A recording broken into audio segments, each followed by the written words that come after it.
Hello everyone, আসসালামু আলাইকুম। এটা কি রান্না করছি বলেন তো? আপনারা বলবেন যে এটা হচ্ছে শাপলা, কিন্তু আমি বলবো এটা শাপলা না, এটা হচ্ছে অমৃত। আসলে লন্ডনে বসে রান্না করতে পারছি শাপলা, এটা আসলে ভাবতেই আনন্দ লাগছে। তো আমার খুব পছন্দ এই ধরনের জিনিস।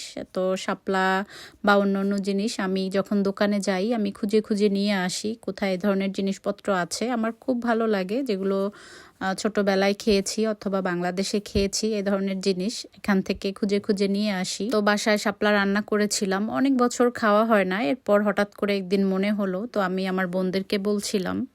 তো ওরা বলল যে আমার জন্য ফ্রোজেন করে রেখে দিবে। এরপর একদিন গিয়ে দেখি পূর্ব লন্ডনে শাপলা ঠিকই ফ্রোজেন পাওয়া যায়, তো এখান থেকেই কিনে খাওয়া আর কি।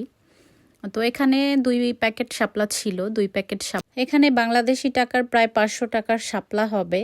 তো তারপরেও যেহেতু খেতেই হবে, তো এই জন্য কিনে নিয়ে আসা অল্প একটু, যেহেতু বাচ্চারা খায় না, আমি এবং আমার হাজব্যান্ড দুইজনেই খাবো। তো রান্না করলাম, এই তো মজার মজার শাপলা চিংড়ি দিয়ে। দেখতে কেমন হয়েছে? আপনারা কে কে শাপলা খেতে পছন্দ করেন?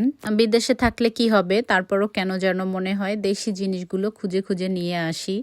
খুব ভালো লাগে আমার কাছে শাপলা বা অন্য বিভিন্ন ধরনের দেশি সবজি।